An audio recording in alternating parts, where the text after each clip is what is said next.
فکری اس کے جو پہلوؤں پر بات کرنا چاہتا ہوں۔ ہمارا معاشرہ یا ہماری امت جس طرح اس حوالے سے سوچتی رہی ہے اور جس طرح اس نے تعلق باللہ کی جہت سے مختلف اوضاع اور مختلف رسوم اور مختلف فکری اور عملی سانچے پیدا کیے ہیں، اس کو اگر غور سے دیکھیں تو تصور خدا اس میں بنیادی اہمیت رکھتا ہے، یعنی ہم نے خدا کو کیا سمجھا اور اسی جہت سے تعلق کی صورتیں پیدا ہوتی ہیں۔ مثال کے طور پر ہماری زبان میں بہت سارے الفاظ یا افعال ہم اگر غور سے دیکھیں تو فاعل اور مفعول کی نسبت سے اپنے معنی بدل دیتے ہیں۔ جیسے محبت کا لفظ، تو محبت کرنے والا کون ہے اور محبت کس سے کی جا رہی ہے یا کس سے ہے، اس سے اس کی صورت، اس کی اوضاع، اس کی رسوم وہ تبدیل ہو جاتی ہے۔ تو اسی طرح تعلق جو ہے، یہ لفظ بھی اپنے معنی یا اپنے ظہور کو بدل دے گا اگر ہمارا تصور خدا مختلف ہے۔ چنانچہ ہم یہ دیکھتے ہیں کہ ہمارا دین، اس کو سمجھنے میں بھی ہم نے اسی طرح مختلف رنگ اختیار کیے ہیں۔ میرا یہ احساس ہے کہ صدیاں گزری ہیں اس دین پر لوگوں کو عمل کرتے ہوئے، اس کو سیکھتے ہوئے، اس کو سکھاتے ہوئے، اور انسان مختلف صلاحیتوں والے ہوتے ہیں، مختلف رجحانات والے ہوتے ہیں، مختلف طبیعتوں والے ہوتے ہیں۔ تو دین جب کسی شخص کے قالب میں اترتا ہے، اس کی شخصیت کے لحاظ سے کچھ انفرادی رنگ پیدا کر دیتا ہے۔ یہ انفرادی رنگ اجتماعی سطح پر بھی گروہوں کی صورت میں نمایاں ہوتا ہوا نظر آتا ہے کئی حوالوں سے۔ دین کے بارے میں ہمارا ایک تصور یہ رہا ہے کہ دین اصل میں احکام کا مجموعہ ہے۔ کچھ چیزوں کو کرنے کا حکم دیا گیا ہے اور کچھ چیزوں سے روکا گیا ہے، اور یہ جو حکم ہے جو ہمیں دیا گیا ہے، اس کو پر اگر ہم عمل کریں گے، یعنی ان چیزوں سے رک جائیں گے جن سے روکا گیا ہے، اور ان کاموں کو کریں گے جن کو کرنے کے لیے کہا گیا ہے، اس کے نتیجے میں جنت حاصل ہوگی اور جہنم سے نجات حاصل ہوگی۔ یہ جو تصور ہے دین کا، یا یہ احساس ہے دین کے بارے میں، اس کو میں کہتا ہوں کہ یہ دین کی فقہی تعبیر ہے، یعنی دین کو ہم نے اوامر و نواہی کا مجموعہ سمجھا ہے، اور اس کے نتیجے میں ہمارا دین سے تعلق بھی ایک خاص نوعیت کا استوار ہوتا ہے، اور اسی نسبت سے خدا بھی اوامر و نواہی دینے والی ہستی کے طور پر سامنے آتا ہے، اور ہمارا تعلق جو ہے وہ مطیع اور فرما بردار کا تعلق بنتا ہے۔ یعنی یہاں اگر اس حوالے سے ہم دین کو اپنائیں، اس تصور کے ساتھ دین کو اپنائیں، تو ہمارا خدا کے ساتھ جو تعلق بنے گا، جو صورت پیدا ہوگی، وہ اطاعت گزار، فرما بردار انسان کی ہوگی۔ یعنی میرا کام یہ ہے کہ میں خدا کا حکم سنوں، اس کی تعمیل کروں، خدا جن کاموں کو کرنے کے لیے کہتا ہے ان پر عمل کروں، جن کاموں سے روکتا ہے ان سے اپنے آپ کو روکوں، اور میرا تعلق باللہ اسی میں ترقی کرے گا۔ میں جتنا زیادہ فرما بردار بنتا چلا جاؤں گا، اتنا ہی بہتر تعلق میرا خدا کے ساتھ ہوگا، یا میں نے خدا کے تعلق کو صحیح معنی میں پہچان لیا ہے۔ اگر میرے اندر حقیقی معنی میں خدا کی اطاعت پیدا ہو گئی ہے، خدا کی فرما برداری پیدا ہو گئی ہے، میں اس کے حکموں سے سرے منہ انحراف نہیں کرتا۔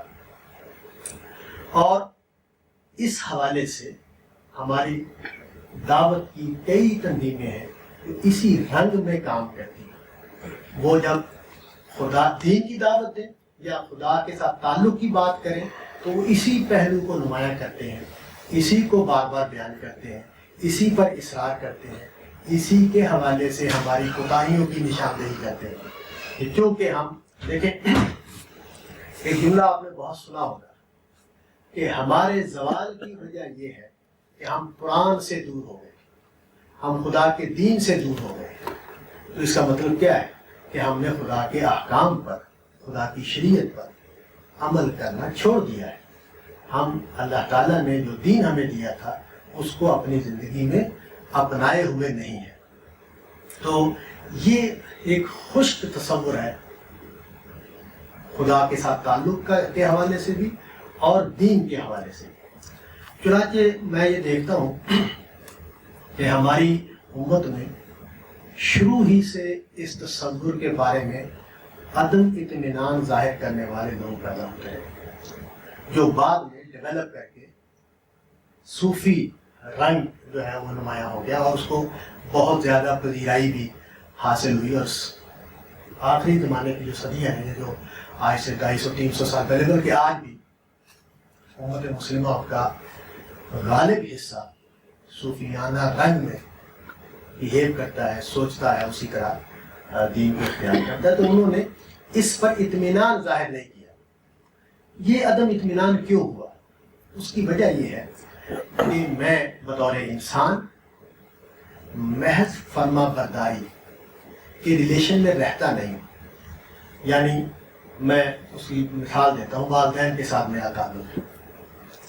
تو آپ دیکھیے کہ والدین کے ساتھ تعلق کو بھی جب ہم بیان کرتے ہیں تو عام طور پر فرما برداری کے لفظ کو نمایاں کیا جاتا ہے کہ والدین کی فرما بردار ہونا چاہیے، آپ کو والدین کا فرما بردار ہونا چاہیے۔ لیکن والدین کے ساتھ جو میرا تعلق ہے وہ تکمیل نہیں پاتا یا اپنی اصل صورت میں ظاہر نہیں ہوتا، یا والدین کے لیے ایک قابل قبول بیٹا میں نہیں بنتا اگر میں اپنے والدین سے محبت نہیں کرتا، اپنے والدین سے قلبی تعلق ظاہر نہیں کرتا، ان کے ساتھ والہانہ پن سے پیش نہیں آتا، تو وہ ان کی تسکین کا ذریعہ نہیں بنتا۔ میرا فرما بردار ہوں، ماں نے کہا پانی پی لو، پانی پی لیے، ماں نے کہا کپڑے دے دو، کپڑے دے دیے، ماں نے کہا اٹھا کے یہ کمرہ صاف کر دو، صاف کر دیے۔ تو یہ جو ریلیشن شپ ہے، اس پر نہ میں خود مطمئن ہوتا ہوں اور نہ میرے والدین مجھے مطمئن نظر آتے ہیں۔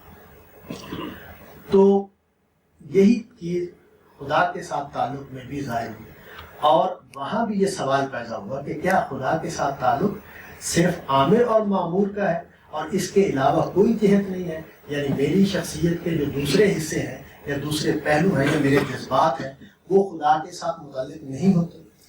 تو یہ ایک بے اطمینانی یا پوری طرح دل اس میں نہ لگنا، اس کا ظہور ہوا، اور اس نے مختلف صورتیں ظاہر کرتے کرتے پھر اس میں خیر فلسفہ بھی ایڈ ہو گیا، وہ ہمارا موضوع نہیں ہے۔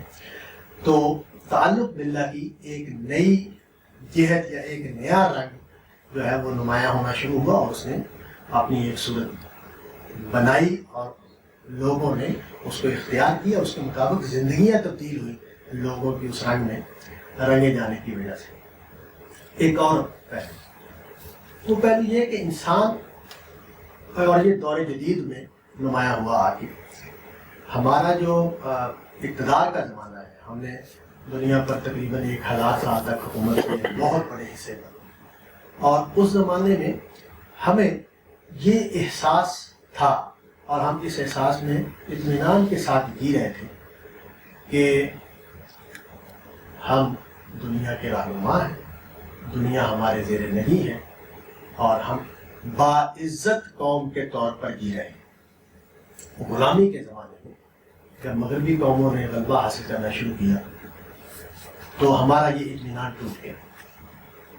اس اطمینان کے زمانے میں تصوف کو غیر معمولی پذیرائی حاصل ہوئی ہے پورے عالم اسلام، خاص طور پر یہ ہمارے ساتھ جڑے ہوئے جو خطے ہیں، ترکی ہے، ایران ہے، یہ افغانستان کے اوپر کے علاقے ہیں، افغانستان ہے اور ہندوستان بھی، یہ سارے علاقے جو ہیں ان میں اہل تصوف جو ہے وہ لیڈنگ رول ادا کرتے ہوئے نظر آتے ہیں۔ تو جب یہ اطمینان ٹوٹ گیا تو فکر پیدا ہوئی کہ ہم کیوں محروم کر دیے گئے، ہم اس طرح شان و شوکت کے ساتھ دنیا کی ایک بڑی قوم کے طور پر کیوں نہیں جی رہے۔ تو عظمت رفتہ کی بازیافت ہم اپنی فیملیوں کی سطح پر دیکھیں تو ہم کیا کرتے ہیں، آپ کسی بھی خاندان کے فرد سے ملے جا کے، اور اگر کہیں ماضی میں اس کا خاندان بڑا دیندار تھا یا بڑا کاروباری تھا تو وہ اس کی شانیں بیان کر کر کے اپنی نفسیات کی تسکین کا سامان کرتا رہتا ہے۔ امت کی سطح پر بھی ہم یہ کرتے ہوئے نظر آتے ہیں۔ آپ دیکھیں ہمارے ہاں بہت ساری کتابیں لکھی ہوئی نظر آتی ہیں کہ مسلمانوں نے دنیا کو کیا دیا، مسلمانوں کی سائنس کی خدمات، مسلمانوں کا فلاں کارنامہ، مسلمانوں کا فلاں کارنامہ۔ ایک طریقہ تو یہ ہوتا ہے کہ جب آدمی محروم ہو جاتا ہے، جب حالات خراب ہو جاتے ہیں تو ہم ماضی میں جینے لگ جاتے ہیں، اور دوسرا راستہ یہ ہوتا ہے کہ ہم کسی نہ کسی طریقے سے عملی جد و جہد کر کے اس عظمت رفتہ کو، اس ماضی کی عظمت کو دوبارہ حاصل کریں۔ اس نے بھی تعلق باللہ کا ایک نیا عنوان پیدا کیا، وہ یہ کہ اللہ تعالیٰ اس کائنات کے حاکم ہے، بادشاہ ہیں، اور ان کی مرضی یہ ہے کہ زمین پر بھی ان کی بادشاہ اور حکومت الہیہ قائم کر، یہ ایک مقصد کے طور پر سامنے آیا، اور اس میں بعد میں تو بڑے لوگ پیدا ہو گئے، لیکن ہندوستان میں ہم اس کے اثرات بہت دور بھی دیکھتے ہیں، مطلب ابوالکلام آزاد اور اس سے پہلے بھی بعض علماء کے ہاں، دیوبندی علماء کے ہاں پھر جو تحریک ہے وہ بھی اس میں نمایاں ہے، اور اسی طرح اور ملکوں میں بھی اسی رنگ کی حالات کے فرق کے ساتھ مختلف شخصیتیں ہمیں نظر آتی ہیں۔ یہ جو عظمت رفتہ کی بازیافت کی کوشش میں دین کو نئے سرے سے دیکھا گیا ہے، اس نے بھی خدا کا ایک تصور ڈیولپ کیا، اور وہ تصور جو ہے وہ یہ ہے کہ خدا یہ چاہتا ہے کہ ہم اس کے سپاہی بن کر دنیا میں جئیں، خدائی فوجدار کی حیثیت سے دنیا میں، اور اس کے اثرات ہم اب بھی دیکھتے ہیں۔ ہماری ملت کے بہت سارے اجزاء اسی رویے میں اس کے ساتھ بیہیو کرتے ہوئے ہمیں دکھائی دیتے ہیں، اور اس رویے کے نتیجے میں ماضی میں صحابہ رضوان اللہ علیہم بھی اسی تصویر میں فٹ کر دیے جاتے ہیں کہ وہ بھی خدائی فوجدار کی حیثیت سے دنیا میں جی رہے تھے، انہوں نے ڈنڈے کے زور پر طاقت کے ساتھ حق کو غالب کر دیا تھا۔ آج بھی اسی کی ضرورت ہے۔ حضرت ابوبکر کے جملے اور حضرت عمر کے جملے اسی حوالے سے، اسی معنی میں کوٹ کیے جاتے ہیں اور اس کا حوالہ دیا جاتا ہے۔ تو تعلق باللہ کی جہت سے اس نے جو شخصیات پیدا کی ہیں اس فکر میں، وہ بالعموم مجاہد شخصیات ہیں یا عملی زندگی میں جد و جہد کرنے والی شخصیات ہیں۔ تو ایک بڑا مشہور شعر ہے جو اس کی ترجمانی کرتا ہے کہ میری زندگی کا مقصد تیرے دین کی سرفرازی، میں اسی لیے مسلمان، میں اسی لیے نمازی، یعنی نماز جیسی چیز بھی اس نے فٹ کر دیا ہے اس مقصد کے ساتھ، جبکہ نماز، اگر نماز کی حیت، نماز کے اذکار، نماز کی جو اس میں پڑھی جانے والی چیزیں ہیں وہ واضح طور پر بالکل مختلف نظر آتی ہیں، اور خاص طور پر اب دیکھیں اقبال کے ہاں بھی دیکھیں ملا کی اذاں اور ہے، یہ جو فکر ہے، یہ جو معنی ہے، یہ اسی دور کی پیداوار ہے۔ تو یہ بھی ایک کریکٹر ہے جو مسلمانوں میں ڈیولپ ہوا ہے۔ اس کے شواہد ہمیں ہر زمانے میں شاید مل جائے، لیکن اس زمانے میں آ کر اس نے ایک پوری شخصیت اور ایک پورا کریکٹر اور دین کا پورا ایک تصور جو ہے اس کو ڈیولپ کیا۔ ایک اور پہلو ہے خدا کے ساتھ تعلق، اس کے آثار بھی ہمیں پوری پچھلی صدیوں میں نظر آتے ہیں، اور خاص طور پر یہ سائنس کی ترقی سے پہلے یہ بہت زیادہ نمایاں تھا۔ سائنس نے آ کر مذہب کو کئی پہلوؤں سے نقصان پہنچایا اور کچھ فائدے دیے۔ تو وہ یہ دنیا جو ہے نا، اس دنیا میں بہت سارے واقعات، بہت ساری چیزیں ایسی ہو رہی ہیں، ہوتی ہیں کہ جن کی کوئی ایکسپلینیشن سبب اور علت کے طریقے پر نہیں ہو سکتا. یعنی بہت سارے معاملات ایسے ہو رہے ہیں دنیا میں کہ جن کو ہم یہ کہہ کے نہیں بیان کر سکتے کہ اس کی وجہ یہ ہے، اور وہ وجہ ہمارا کوئی عمل، ہماری کوئی کارکردگی، ہمارا کوئی طریقہ کار ہے. ہر آدمی اپنی زندگی پر غور کرے تو وہ آسانی سے یہ بات طے کر لے گا اور سمجھ لے گا کہ میری زندگی کے بہت سارے عوامل وہ ہیں، بہت سارے واقعات وہ ہیں، جہاں میں آج کھڑا ہوں اس کے پیچھے بہت سارے واقعات وہ ہیں کہ جس میں میری کوشش کا کوئی حصہ نہیں تھا، میرے والدین کی کوشش کا بھی کوئی حصہ نہیں تھا، میرے ملک کا بھی کوئی حصہ نہیں ہے. تو وہ اس اور یہ کائنات کی سطح پر بھی یہ چیز اسی طرح معلوم ہوتی ہے، نظر آتی ہے، دکھائی دیتی ہے. اس سے معلوم ہوا کہ کوئی غیبی دنیا ہے، کوئی نظر نہ آنے والی دنیا ہے کہ جس کے ساتھ رابطہ ہونا چاہیے، جس کے ساتھ، اور یہ چیز ہمیشہ سے موجود ہے. غیبی طاقتوں کا تصور، غیبی عوامل کا تصور، یہ تمام ادیان میں پایا جاتا ہے.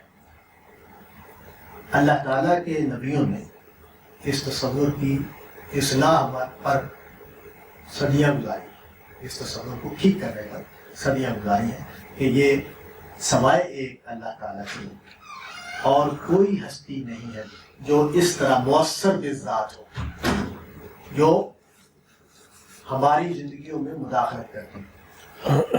شرک کے مذاہب کا جتنا میں نے مطالعہ کیا ہے، ایک چیز مجھے بڑی واضح طور پر نظر آتا ہے، وہ یہ کہ شرک جتنا بھی ہے وہ دنیا سے متعلق ہے.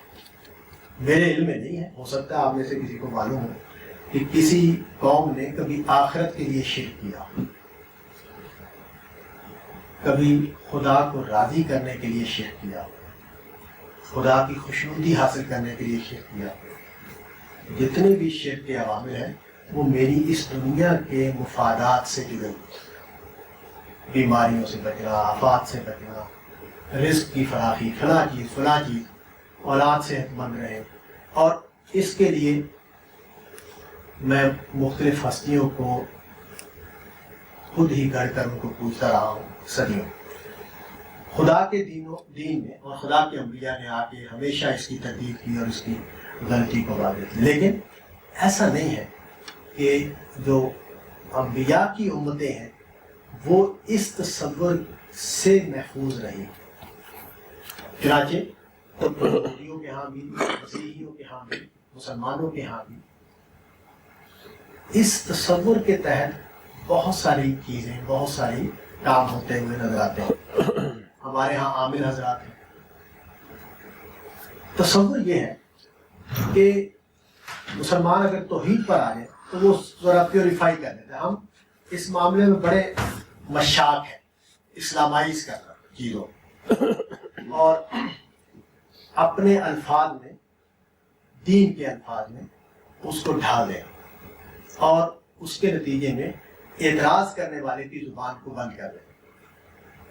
نبی صلی اللہ علیہ وسلم نے قرآن مجید میں بھی لفظ احسان آیا ہے تو اس کو اختیار کر لیا اور اس کے تحت کام وہ نہیں کیے جو احسان کے لفظ کا تقاضا ہے اور حضور کے ہاں نظر آتے ہیں، قرآن مجید میں بیان ہوئے ہیں.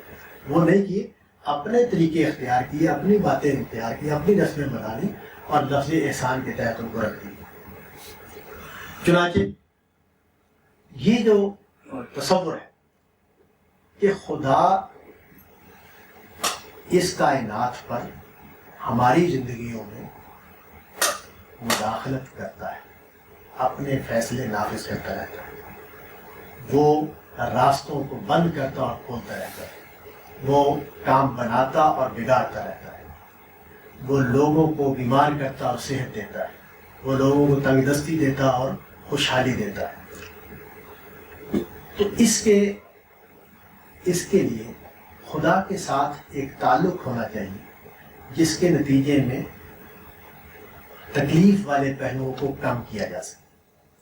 اس سے بچا جا سکے، اس سے محفوظ رہا جا سکے. اور اس پہلو سے ہمارے ہاں بھی کچھ تصورات ہیں اور باقی مذاہب میں بھی پائے جاتے ہیں. اس میں جو نمایاں ترین چیز ہے وہ ہے اس قابل اپنے آپ کو بنانا کہ وہ جو طاقتیں خدا کو حاصل ہیں ان کا کچھ حصہ مجھے بھی حاصل ہو. جیسے علم غیب تک رسائی، جیسے دم کر دینے سے کسی کو شفا ہو جائے، کسی کو ہاتھ لگانے سے اس کا درد ٹھیک ہو جائے، کسی کے لیے دعا کرنے سے اس کی مصیبت دور ہو جائے. تو مستجاب الدعوات ہونا یہ تصور، اور یہ خدا کے ساتھ تعلق کی جہت سے اس کو دیکھا جاتا ہے کہ جتنا کسی کا خدا کے ساتھ تعلق ہوگا اتنا ہی وہ مستجاب الدعوات ہوگا، اتنا ہی وہ صاحب کرامات ہوگا. کرامت کا تصور تو خدا کے ساتھ تعلق کی ایک جہت یہ ہے. اور پاکستان کی حد تک میں اسی پنجاب کے معاشرے کو جانتا ہوں، قریب سے دیکھا ہے، میں یہ دیکھتا ہوں کہ ہمارے عام آدمی کے یہاں تصور بڑا بہترین، اور یہ تصور اس نے حاصل کیا ہے اپنے ماحول میں موجود لوگوں سے، اپنے ماحول میں موجود علماء سے.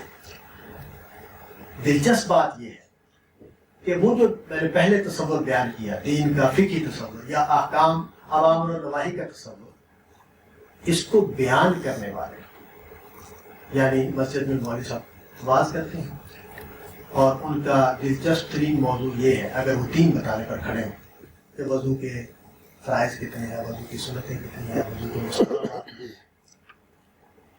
وہ یہ بیان کرنے کے بعد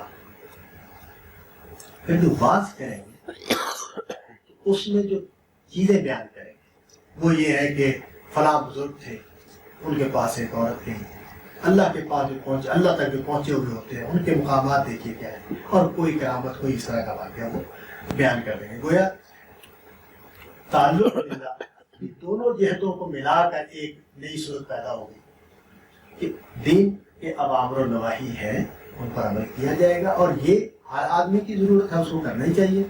لیکن جو مقامات والے لوگ ہوتے ہیں ان کی عبادتیں اور ہوتی ہیں، ان کے روزے اور ہوتے ہیں، ان کی تہجدیں اور ہوتی ہیں، ان کی تلاوتیں اور ہوتی ہیں، اور جتنا زیادہ یہ کام ہوگا، وہ عبادتیں ہوں گی، وہ چلے ہوں گے، وہ وظیفے ہوں گے، اتنا ہی اللہ تعالیٰ کے ساتھ تعلق گہرا ہوگا.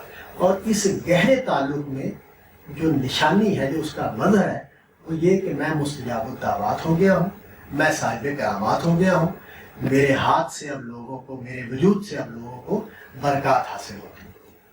تو تعلق باللہ کی ایک یہ ہے ہمارے ہاں. ایک اور بعض صوفیہ جن میں میرے محبوب بزرگ بھی شامل ہیں، وہ یہ کہتے ہیں کہ ہمارے اور تمہارے میں فرق کیا ہے.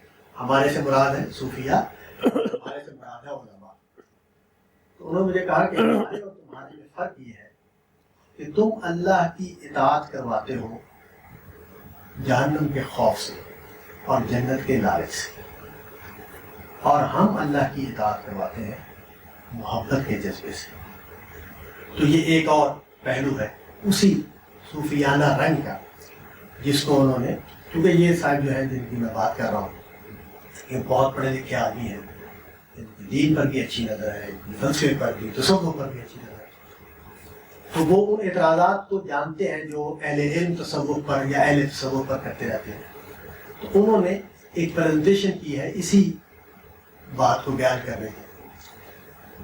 میں نے پہلے والدین کی مثال دی تھی، تو میں نے عرض کیا تھا کہ والدین کے ساتھ فرما برداری کا روکھا بے ثمر تعلق، بے ثمر اس معنی میں کہ میرا وجود اس میں شامل نہیں ہوتا، وہ نہ مجھے مطمئن کرتا ہے نہ میرے والدین کو مطمئن کرتا ہے. اور انسان جس سے بھی متعلق ہو وہ مطمئن نہیں رہ سکتا اگر یہ دوسری جہت اس کے ہاں پیدا نہ ہو. تو پہلے ایک نقطہ میں نے پہلے بھی عرض کیا تھا کہ انسان میں جب دین اترتا ہے تو اس کی شخصیت کے جو شیڈز ہیں اس کو ری شیپ کرتے ہیں.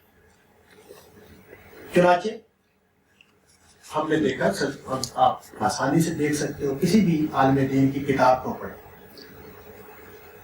تو وہ اپنی انفرادیت ضرور ظاہر کرتا ہے. اور وہ انفرادیت کہاں سے پیدا ہوتی ہے؟ وہ دین میں تو ہے. دین تو یونیفارمٹی ہونی چاہیے. دین جہاں بھی بیان ہو ایک ہی بیان ہونا چاہیے. تو یہ جو فرق پڑ رہا ہے اس کے پیچھے کئی جگہوں پر محض شخصیت کا مزاج ہوتا ہے جو اس پر اثر انداز ہو رہا ہوتا ہے. بڑی مشہور بات ہے، ہمارے صحابہ میں 2 شخصیات ہیں. ابن عمر، ان کا مزاج اور ان کے فتاوی وہ سختی کی طرف مائل ہے، اور ابن عباس، ان کا مزاج اور ان کے فتاوی نرمی کی طرف مائل ہے. تو یہ شخصیتوں کا رنگ ہے کہ جو ظہور کرتا ہے.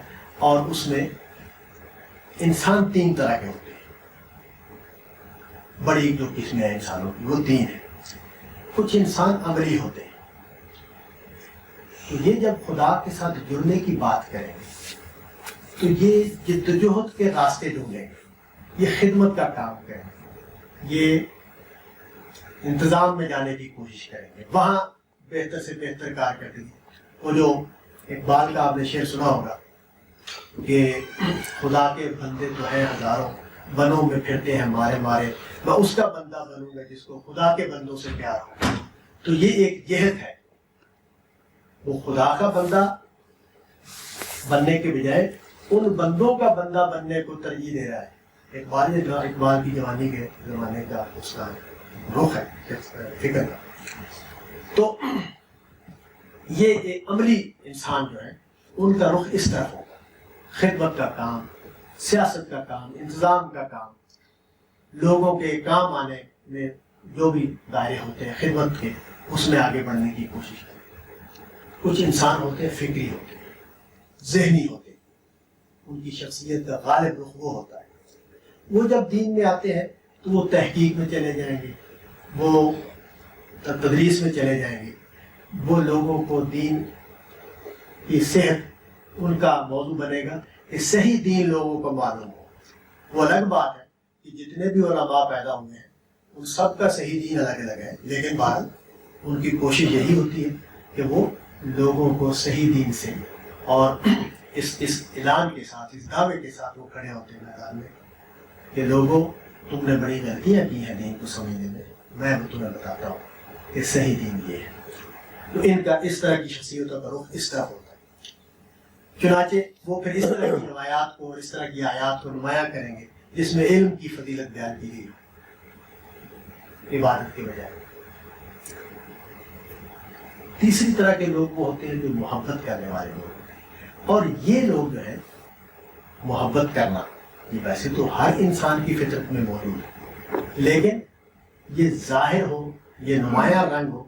یہ لوگ وہ ہیں جو صوفیانہ طرح کا قالب اختیار کریں، اس طرح کا رنگ اختیار کریں. اور ان کے ہاں عبادت، ریاضت، رات کو اٹھنا، اللہ کو یاد کرنا، اللہ کے یاد کرتے ہوئے رو پڑنا، اس طرح کی جہد غالب ہو.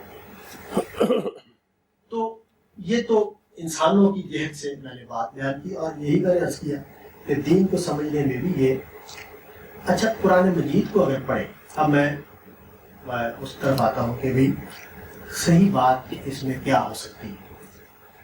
قرآن مجید کی طرف آئیں، نبی صلی اللہ علیہ وسلم کی شخصیت کی طرف آئیں. نبی صلی اللہ علیہ وسلم کی جو شخصیت ہے اس کے حوالے سے بھی کچھ پہلوؤں کو اچھی طرح دیکھنا چاہیے. ہمارے ہاں جو پرابلم پیدا ہوتی ہے وہ حضور کی شخصیت کے حوالے سے جو ہمارے ہاں چیزیں نیچے آئی ہیں اور ان کو اختیار کیا گیا ہے، اپنایا گیا ہے، اس میں بعض اوقات تجاوزات ہوتے ہیں اور جس سے پھر کچھ مسئلے پیدا ہوتے ہیں. آپ نے دیکھا کہ نبی صلی اللہ علیہ وسلم میں ہم سب جب سیرت پڑھتے ہیں تو ہمیں 3 چیزیں بہت نمایاں نظر آتی ہیں. ایک تو یہ کہ حضور غیر معمولی کریکٹر کی شخصیت ہے، بہت ہی